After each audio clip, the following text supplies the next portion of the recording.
7536. Baik pendengar dimanapun Anda berada, kita masuki saja atau kita dengarkan terlebih dahulu pemaparan awal dari narasumber kita, Ustadz Abdurrahim SSJMH, dengan materi hak dan kewajiban anak kepada orang tua. Kami persilakan Pak Ustadz. Terima kasih. Bismillahirrahmanirrahim. Assalamualaikum warahmatullahi wabarakatuh. Waalaikumsalam warahmatullahi wabarakatuh. Alhamdulillahilladzi an'ama alaina bi ni'matil imani wal islam. Wassalatu wassalamu ala khairil anam wa ala alihi wa ashabihil kiram, amma ba'du. Saudara pendengar dimanapun berada, semoga selalu dalam keadaan sehat walafiat, sehingga di akhir-akhir detik-detik terakhir kebersamaan kita di bulan suci Ramadan ini, semoga segala bentuk curahan nikmat dari Allah Subhanahu wa Ta'ala mampu kita gunakan semaksimal mungkin untuk mencari ridho Allah Subhanahu wa Ta'ala di 10 terakhir di bulan suci Ramadan ini. Saudaraku yang budiman dimanapun berada, sesuai dengan tema kita hari ini, kita akan mencoba berdialog tentang hak dan kewajiban anak kepada kedua orang tuanya. Manusia sebagai bashar adalah manusia yang pasti terlahir dari manusia yang bernama bapak dan ibu. Maka dari proses inilah ada hak dan ada kewajiban yang saling mengikat di antara keduanya. Oleh karena itu, mudah-mudahan pada kesempatan ini kita bisa bersama-sama menelaah bagaimana ajaran Islam mengatur begitu baiknya, begitu mulianya keterkaitan yang harus dibina antara orang tua dengan anaknya, yang semuanya adalah salah satu sumber pahala kita di saat kita betul-betul mampu menempatkan diri kita melaksanakan hak dan kewajiban kita kepada kedua orang tua kita. Banyak ayat dalam Al-Quran yang menyinggung bagaimana Allah Subhanahu wa Ta'ala menggandengkan perintah menyembah kepadanya dan perintah berbuat ihsan, berbuat baik kepada kedua orang tua. Salah satunya bisa kita lihat dalam Al-Quran surat An-Nisa ayat 36. Allah Subhanahu wa Ta'ala berfirman, wa'budullaha wa la tusyriku bihi syai'a wa bil walidaini ihsana. Sembahlah Allah Subhanahu wa Ta'ala dan jangan kalian sekutukan Allah Subhanahu wa Ta'ala dalam penyembahan kita dengan sesuatu apapun. Wabil walidaini ihsana, dan hendaknya kepada kedua orang tua kita harus ihsan, berbuat sebaik-baik mungkin. Oleh karena itu, ini bisa menjadi bahan renungan buat kita bersama bahwa bagaimana Allah Subhanahu wa Ta'ala menggandeng perintah menghamba beribadah kepadanya sekaligus berbuat ihsan kepada orang tua kita.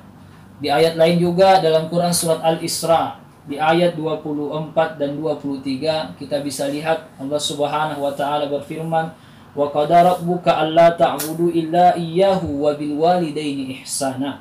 Allah telah menetapkan agar tidak menyembah kecuali hanya kepadanya, dan kepada kedua orang tua kita harus ihsan, berbuat sebaik-baik mungkin. Saudaraku yang budiman dimanapun berada, yang pertama saya ingin berbicara secara singkat tentang bagaimana hak orang tua, kita sebagai anak, kita punya kewajiban untuk memberikan haknya orang tua kita. Di antara hak orang tua kita, Allah Subhanahu wa Ta'ala sudah atur dalam satu bahasa yang disebut ihsan. Jadi ini adalah bahasa yang sangat umum. Semua bentuk kebaikan harus kita berikan kepada kedua orang tua kita. Jadi harta kita, waktu kita, diri kita, itu adalah harus kita persembahkan untuk orang tua kita. Kapan dan dimanapun beliau membutuhkan kita harus betul-betul harus pintar mengatur bagaimana memuliakan dan bagaimana menjalankan kewajiban kita sebagai anak. Di antaranya Allah Subhanahu wa Ta'ala dalam ketika kita membuka kitab tafsir, bagaimana para mufassirin menjelaskan bahwa kata ihsan yang digunakan dalam ayat-ayat Al-Quran itu menunjukkan bahwa kebaikan yang lebih dari sekedar sebuah kebaikan. Kenapa? Karena pengorbanan orang tua itu luar biasa. Jangan kita berpikir bahwa hari ini kita sukses, itu tidak ada peran orang tua. Itu salah besar sekali. Start awal kita sukses itu karena orang tua kita. Maka jangan ada satu orang pun anak di muka bumi ini yang mengatakan bahwa saya seperti ini karena saya. Itu sangat salah besar. Kita seperti ini karena orang tua kita. Mungkin kita tidak pernah melihat orang tua kita bersujud lama dalam sujudnya. Mungkin mendoakan kita, mendoakan kebaikan kita, kesuksesan kita. Maka jangan pernah berpikir bahwa kita ini seperti ini betul-betul karena usaha kita. Itu tidak lepas dari bagaimana orang tua kita bermohon kepada Allah untuk kesuksesan kita.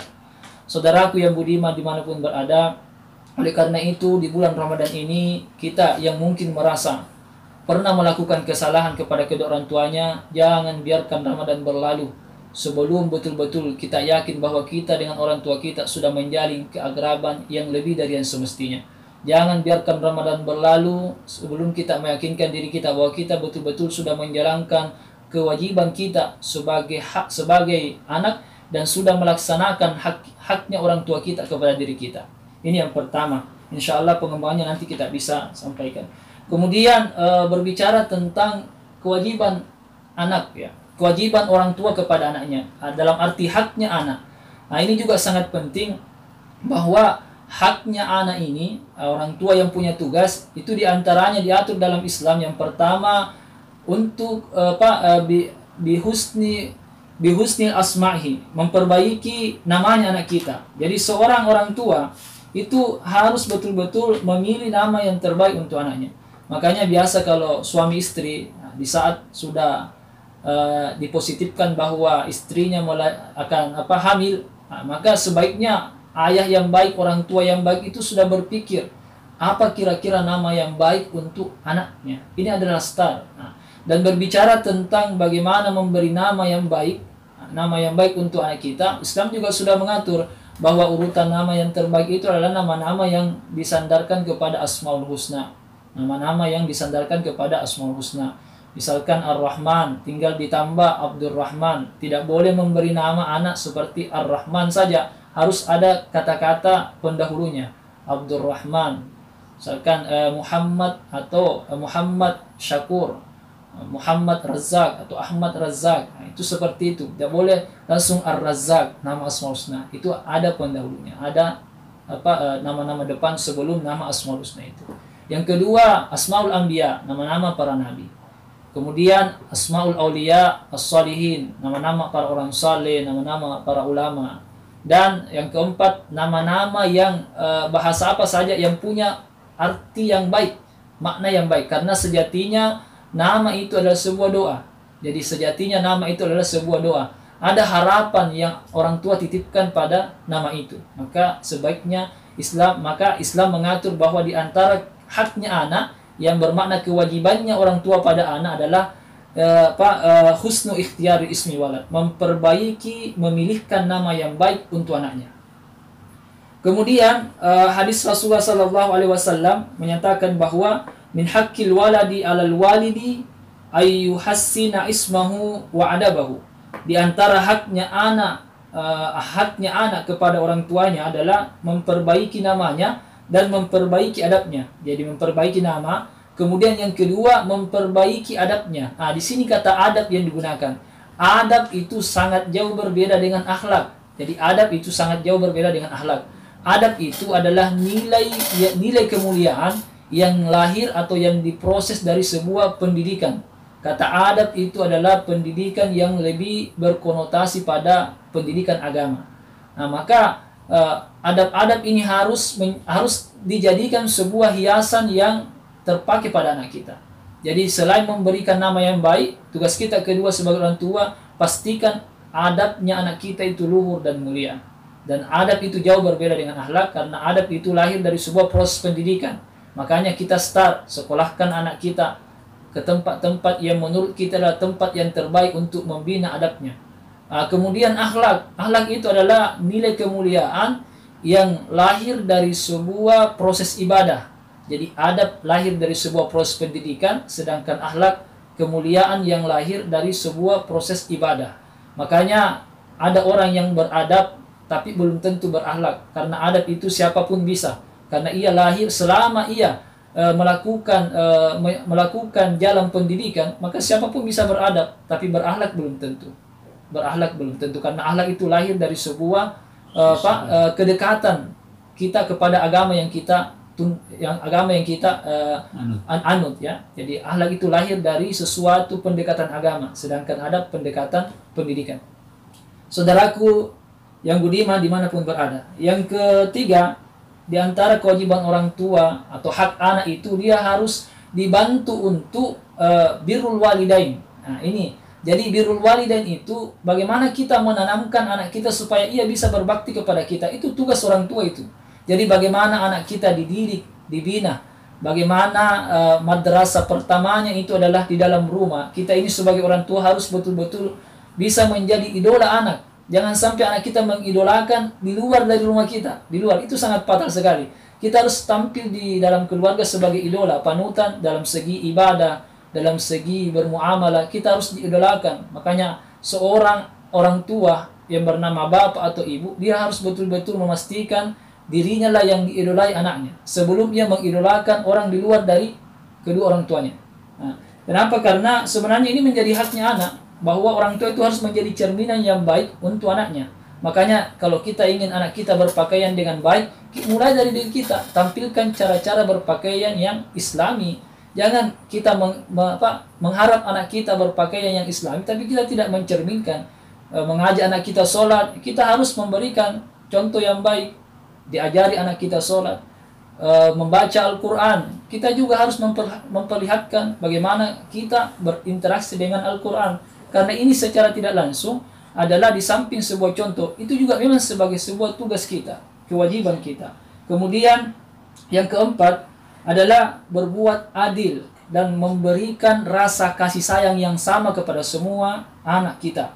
Jadi ada satu riwayat bahwa Rasulullah Sallallahu Alaihi Wasallam pernah duduk bersama seseorang laki-laki.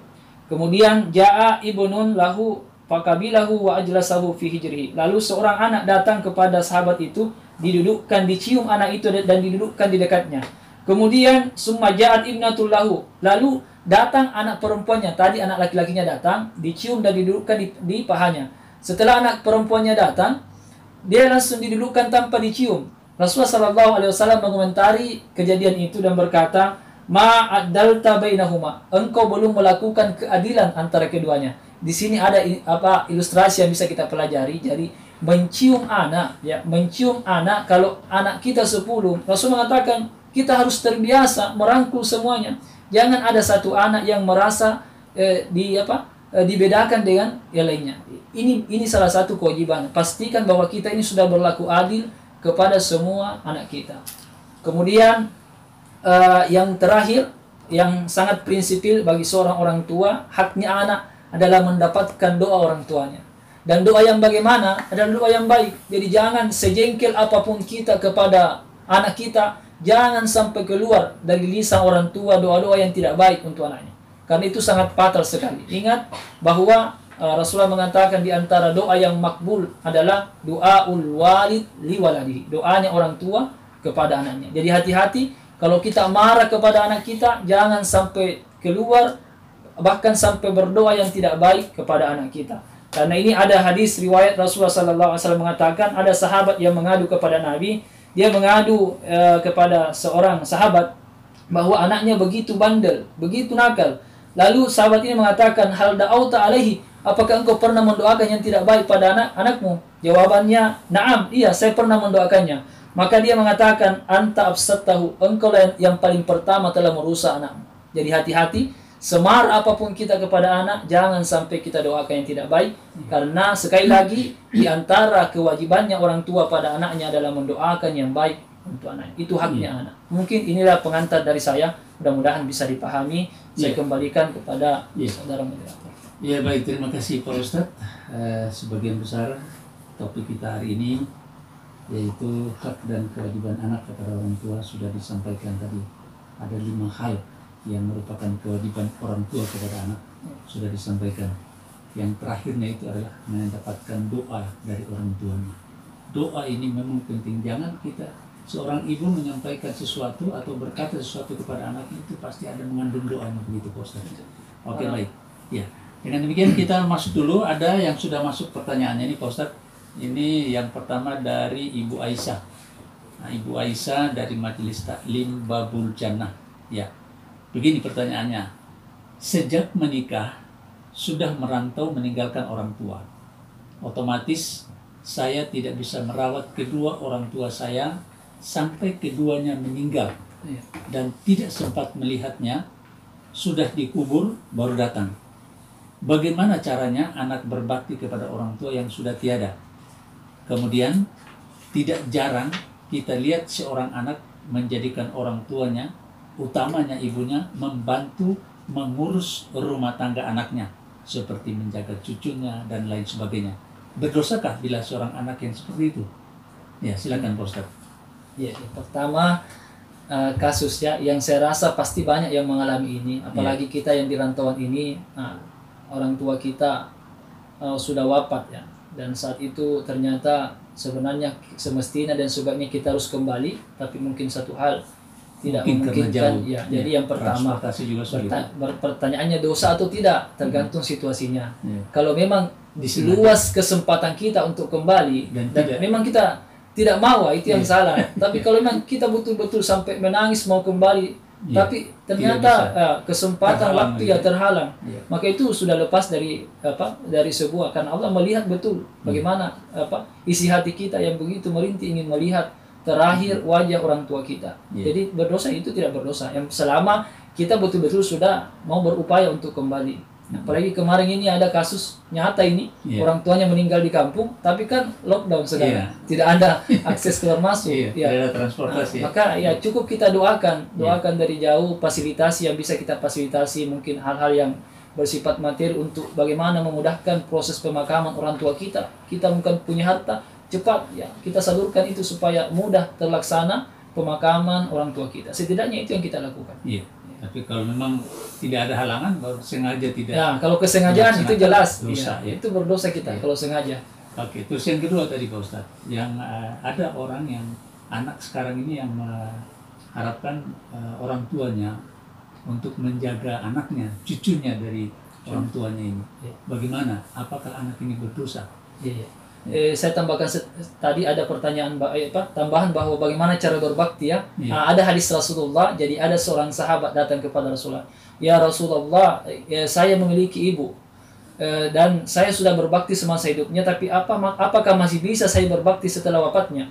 Maka kata Nabi, sesungguhnya solatmu, sesungguhnya ibadahmu, sedekahmu itu bisa engkau hadiahkan. Itu bisa kau hadiahkan untuk orang tua, mengatasnamakan orang tua. Jadi kalau kesempatan Ramadan bersedekah atas nama orang tua, maka Anda mendapatkan dua pahala.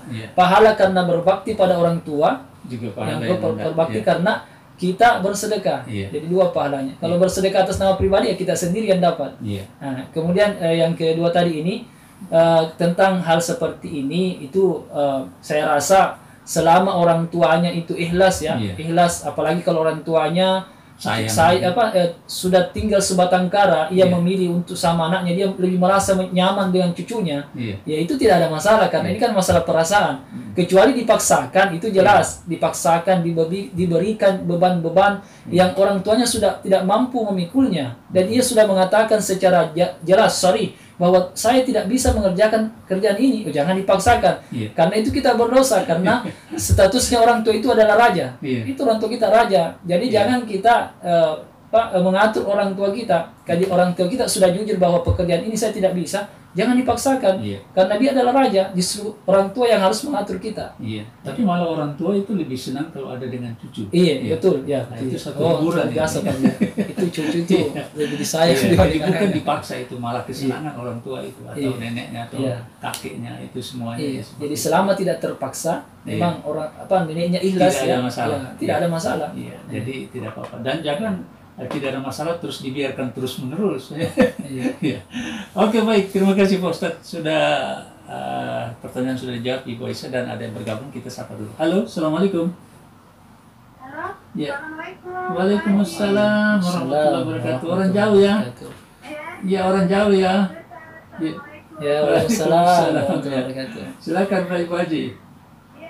Ustaz, ini dari Majelis Taklim Al-Falah. Ya. Jadi Ustaz, apakah kewajiban seorang anak ketika ada pertentangan antara seorang ibu memerintahkan kepada anaknya melakukan sesuatu pekerjaan, Ya. padahal ayahnya melarang melakukan hal itu? Ya. Apa sikap anak dalam kondisi seperti ini, Pak Ustaz? Ya. Terima kasih. Ya, baik. Terima kasih Bu Haji. Selamat Ya. pagi, ya. Lama sekali baru bergabung ya. Ya, silakan Bu Ini Ustaz. ini adalah sebuah kasus yang dilematis ya. Iya. Siapapun menghadapinya pasti dilema karena antara bapak dengan ibu jawabannya lain. Jadi ini yang saya jawab, kalau pekerjaannya baik, ini pekerjaannya baik, pekerjaannya baik. Nah, kalau pekerjaannya baik, mulia dan bermanfaat, pasti Pak, kita harus mendukung. Harus mendukung. Jadi selama pekerjaan itu baik, maka harus didukung. Karena prinsip ketaatan kepada kedua orang tua itu, selama perintah orang tua itu tidak bermaksud untuk melawan kewajiban perintah Allah Subhanahu wa taala, tidak bertolak belakang dengan perintah agama, maka harus kita laksanakan. Tapi kalau bertolak belakang, sekalipun orang tua tidak boleh kita laksanakan. Orang tua suruh melakukan sesuatu yang bertolak balik ya, dengan agama itu tidak boleh dilaksanakan. Jadi ini posisinya bapak dengan ibu. Jadi kalau pekerjaannya baik, pekerjaannya baik mulia, maka kita harus memilih yang memerintahkan kita untuk berbuat yang baik yang mulia itu. Tanpa harus memberikan semacam sikap yang tidak baik kepada yang satunya ya. Kemudian saya yakin tidak ada orang tua itu yang menginginkan tidak baik kepada anaknya. Masing-masing punya alasan. Makanya ini sebenarnya kita rundingkan saja dengan baik. Pasti saya yakin rumus dasar pertamanya tidak ada satupun ayah atau ibu yang menginginkan hal yang tidak baik pada anaknya. Itu sangat prinsipil sekali. Jadi kalau ada ayah lain jawabannya, ibu lain jawabannya, kita rundingkan, kita menimbang mana yang lebih banyak positifnya dengan negatifnya. Agama kan mengajar begitu. Jadi ketika ada sebuah maslahah kebaikan, kita harus lebih menimbang. Kalau kedua maslahah itu bisa kita dapat dua-duanya, maka diambil dua-duanya. Tapi kalau harus memilih, maka kita dahulukan menolak madarat daripada mengambil kemaslahatan. Didahulukan darul mafasid muqaddamun ala jalbil masalih. Jadi ini kita harus timbang. Oke Bu Haji, ya dekat saja rumahnya. Saya kenal suaranya. Ya, dan tinggal kita menyikapi seperti itu ya. Kalau memang itu ada yang menyangkut masalah agama ya kita laksanakan dulu. Ada yang bergabung, kita sapa dulu. Halo, assalamualaikum. Waalaikumsalam.